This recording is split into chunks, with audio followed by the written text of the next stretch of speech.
मारुति नंदन सियासी वंदन। नमस्कार, स्वागत आप सभी का। आपके साथ मैं हूं पुनीत।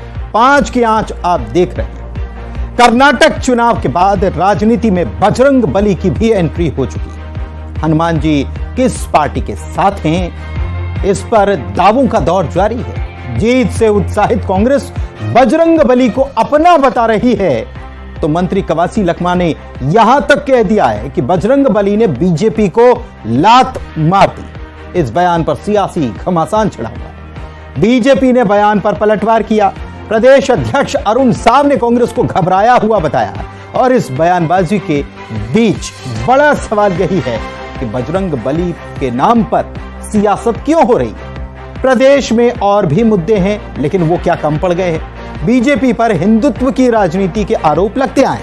अब कांग्रेस भी क्या बजरंग बली के नाम पर राजनीति कर रही है।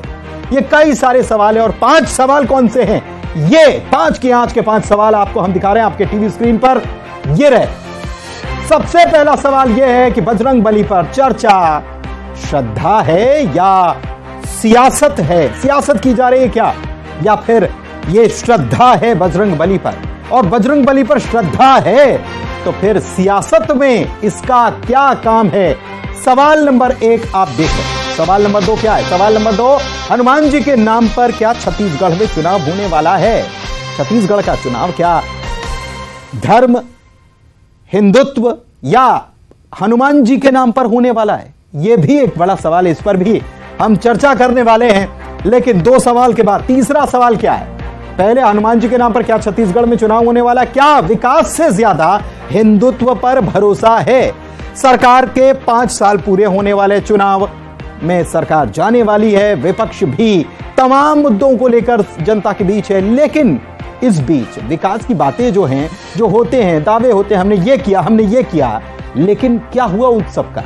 और क्या अगर ये सब किया तो विकास से ज्यादा हिंदुत्व पर भरोसा है क्या पार्टियों को। ये सवाल। एक और सवाल क्या है, चौथा सवाल क्या है, चुनाव से पहले किस पार्टी में घबराहट है। जी हां, क्योंकि दोनों ही दल कोई राम को अपना बताता है, कोई अब हनुमान को अपना बताने लग गया है, कोई ये कह रहा है कि हनुमान जी लात मार रहे हैं। किसे लात मार रहे हैं ये भी बताया जा रहा है। तो ये क्या पार्टियों में घबराहट है और कौन सी पार्टी में घबराहट ज्यादा है चुनाव से पहले, ये भी इस घटना या इस बयानबाजी या इस प्रकार की जो सियासत हो रही है इससे पता चलता है। क्या छत्तीसगढ़ में अब मुद्दे नहीं बचे हैं। 5वां सवाल और सबसे महत्वपूर्ण सवाल यह है कि हनुमान जी का नाम लिया जा रहा है, बजरंग बली का नाम लिया जा रहा है, राम जी और राम जी का ननिहाल याद किया जा रहा है, तो क्या मुद्दे नहीं बचे। क्या सियासत अगर हो रही है। ये वाकई में सबसे पहला सवाल और सबसे आखिरी सवाल, दोनों सवाल जो हैं वो कुछ आपस में जुड़े हुए हैं कि क्या धर्म जो है वो आस्था है या फिर सियासत है। और अगर सियासत नहीं आस्था है तो क्या छत्तीसगढ़ में अब मुद्दे नहीं बचे हैं अगर सियासत कर रहे हैं तो। हमारे साथ 2 खास मेहमान, मुकेश शर्मा बीजेपी नेता और वंदना राजपूत कांग्रेस प्रवक्ता, दोनों हमारे साथ जुड़ने वाले। फिलहाल जुड़े हैं मुकेश जी बहुत आपका स्वागत है। और आपसे आज हम करने वाले हैं चर्चा, साथ में कांग्रेस के सहयोगी भी जुड़ेंगे, उनके पास भी चलेंगे, लेकिन उसके पहले दर्शकों को यह रिपोर्ट दिखाते हैं। भारतीय जनता पार्टी को बजरंग बली लात मारी है। भगवान राम के नाम पर सियासत देश सालों से देख रहा है, लेकिन कर्नाटक चुनाव के बाद अब राजनीति में बजरंग बली की एंट्री भी हो गई है। बजरंग दल पर बैन का मुद्दा गरमाने के बाद भी कर्नाटक चुनाव में सफलता मिलने पर कांग्रेस में उत्साह है। उत्साह अभी इतना है कि कांग्रेस ने पूरी तरह हनुमान जी पर अपना दावा ठोक दिया है। पहले तो सिर्फ बजरंग बली के साथ की ही बात होती थी, अब तो मामला लात तक पहुंच गया है। आबकारी मंत्री कवासी लखमा का बयान सुनिए। इनका कहना है कि बजरंग बली ने बीजेपी को लात मार दी। वहां बजरंग बली को बोले, चाहे बजरंग बली बोलो, फूल साहब को वोट डालो। भारतीय जनता पार्टी को बजरंग बली लात मारी है। अभी भगवान भी उनके साथ नहीं है, बजरंग बली भी नहीं है, फिर आदमी कहां से रहेगा। तो सुना आपने, कर्नाटक चुनाव के बाद कांग्रेस का जोश कितना हाई है। कवासी लखमा का ये बयान बता रहा है। लखमा यही नहीं रुके, छत्तीसगढ़ में बीजेपी नेताओं के दौरे पर निशाना साधते हुए कहा कि जेपी नड्डा अपना प्रदेश नहीं बचा पाए, जबकि हिमाचल प्रदेश हिंदूवासी प्रदेश है। हिंदूवासी प्रदेश है, सबसे ज्यादा हिंदू का ही रहता है तो हिमाचल में रहते हैं। वहां नहीं बचा पाया, या क्या करेगा। ये अभी दक्षिण भारत उत्तर भारत में कर्नाटक में चुनाव जीते हम लोग और हिमाचल प्रदेश में चुनाव जीते, इसलिए आने वाला समय में दक्षिण भी हमारा, उत्तर भी हमारा। कवासी लखमा के इस बयान पर बीजेपी की प्रतिक्रिया आई है। प्रदेश अध्यक्ष अरुण साव ने कहा कि कांग्रेस घबराई हुई है, इसी कारण वो अनाप शनाप बोल रहे हैं। उन्होंने ये भी कहा कि कवासी लखमा अपनी सरकार की उपलब्धियों के बारे में बताएं। देखिए, आज कांग्रेस पार्टी घबराई हुई है, डरी हुई है और इस कारण से आज वो अनाप शनाप बोलने पर मजबूर हो रहे हैं। कवासी लखमा जी मंत्री हैं, अपने सरकार की उपलब्धि, अपने सरकार के कामों की जानकारी दें। कितने वादे पूरे किए, शराबबंदी हो गया क्या, बेरोजगारों को रोजगार मिल गया क्या, महिला स्वास्थ्य सहायता समूह के कर्जे माफ हो गए क्या, आज छत्तीसगढ़ की जो दुर्दशा इन्होंने कर रखी है उसके बात करें। प्रदेश सरकार में मंत्री हैं, सरकार की उपलब्धियों की चर्चा करें। कांग्रेस खुद कहती रही है कि बजरंग दल का बजरंग बली से कोई लेना देना नहीं, तो फिर जब कर्नाटक में बैन पर बवाल के बाद भी बीजेपी को हार मिली तो इसका संबंध बजरंग बली से कैसे जुड़ गया। कांग्रेस ये कैसे कह रही है कि बजरंग बली ने बीजेपी को लात मार दी। बजरंग बली का नाम लेकर और हिमाचल प्रदेश में बीजेपी की हार पर चर्चा कर क्या अब कांग्रेस भी हिंदुत्व की सियासत कर रही है। मारुति नंदन के नाम पर क्या सियासी उड़ान की कोशिश की जा रही है। चुनावी साल में जिस तरह से कांग्रेस बजरंग बली को अपने साथ बता रही है, उस पर सवाल उठ रहे हैं कि कहीं ये श्रद्धा सियासी तो नहीं।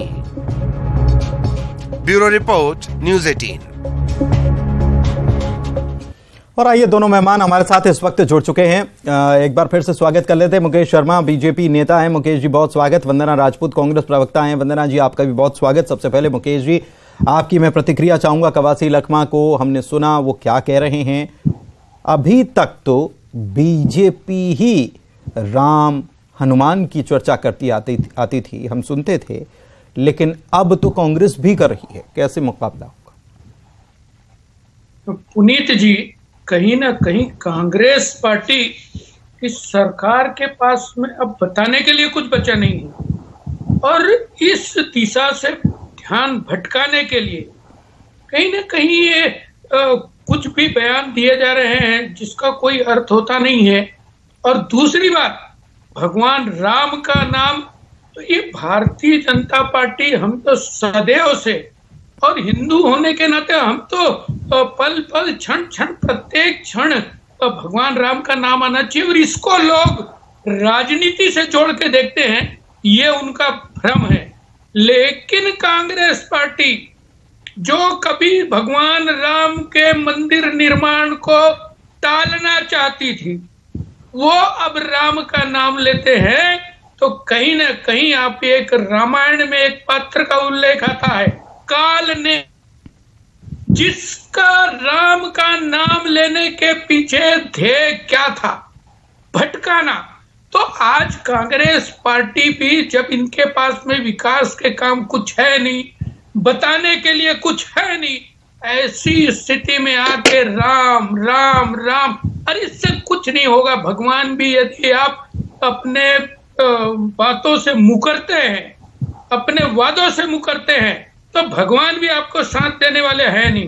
तो इनके राम नाम में कहीं ना कहीं जनता को भटकाने का भाव है और काल नेमी से आप तुलना कर रहे हैं कांग्रेस की, सीधा वास्ता वंदना जी, बिल्कुल काल नेमी है ये। देखिए, सबसे बड़ी विडंबना इस बात की है पुनीत जी कि अगर हम राम के नाम लेते हैं तो कांग्रेस पार्टी को कहा जाता है कि ध्यान भटकाने का काम किया जाता है। जब इन लोग हिंदुत्व की बात करके सबकी आस्था के जो भगवान है उस पर उसके नाम लेकर के इन लोग जब वोट मांगते हैं, तब हिंदुत्व को भटकाने का काम इन लोग नहीं करते।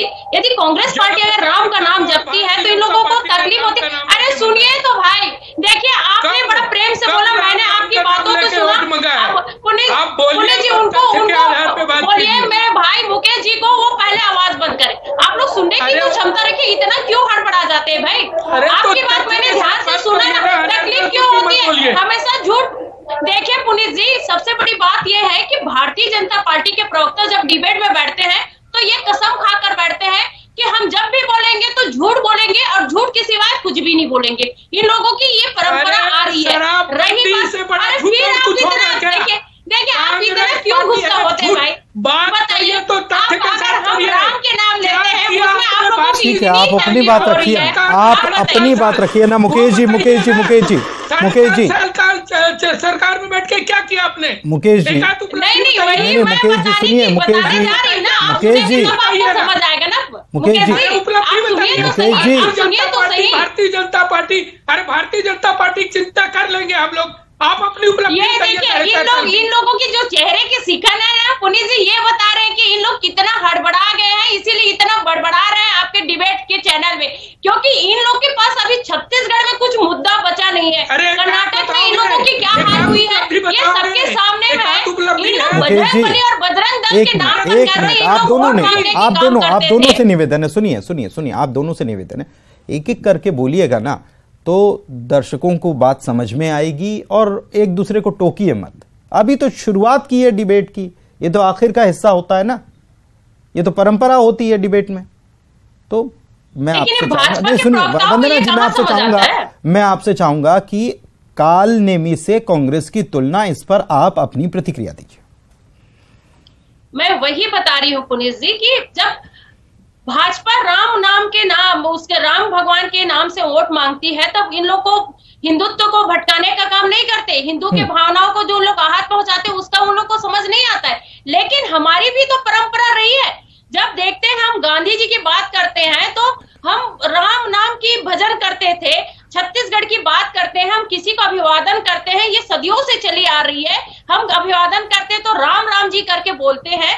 तो इन लोग कैसे कह सकते हैं कि इन लोगों की ये जो हिंदुत्व है या राम भगवान के बोलने की कला है सिर्फ इन लोगों में?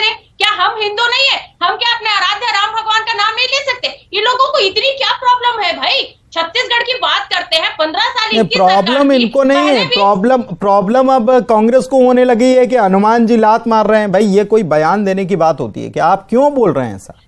क्या जरूरत है बोलने की? पुनीत जी नहीं, वही तो बता रही हूँ मैं, क्योंकि वहां पर बजरंग बली के नाम पर उन लोग कितना सियासी जंग किस तरह से लड़ने की कोशिश की, क्योंकि मुद्दों पर इन लोग जंग नहीं लड़ सकते तो हमेशा कोई ना कोई भगवान को ले आते हैं। तो बजरंग बली ने उनका साथ नहीं दिया, यही तो कहा गया भाई कि बजरंग बली का आशीर्वाद। तो बजरंग बली तो उस किसी का भी साथ नहीं देने वाले जिसने काम नहीं किया और उनके नाम पर सियासत कर रहा है, फिर वो चाहे कर्नाटक हो या छत्तीसगढ़ हो।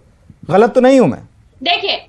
देखिए अगर आप बजरंग बली की बात करते हैं, राम भगवान की बात करते हैं पुनीत जी, छत्तीसगढ़ में आप आकर के देखिए, ये पिछले 4.5 साल में अगर हम राम भगवान की बात करें, बजरंग बली की बात करें, हर जगह कितनी भक्ति भाव माहौल बन गया है। यहाँ पर हम लोग ऐतिहासिक रामायण महोत्सव करवा रहे हैं, यहाँ पर रामधुन की भजन चल रही है, और यहाँ सिर्फ सियासत में सिर्फ राम और भगवान की बात क्यों आती है? विकास की बात क्यों नहीं आती? भारतीय जनता पार्टी के जो नेता विकास पर बात क्यों नहीं करते? अब आप खुद ही जब कह रहे हैं कि भक्ति वाला माहौल बना रहे हैं, भाई काम करने की बात है तो काम की बात करिए ना, काम की बात करिए। फिर आप खुद क्यों कह रहे हैं कि भक्ति वाला माहौल? सरकार का काम है भक्ति का माहौल बनाना।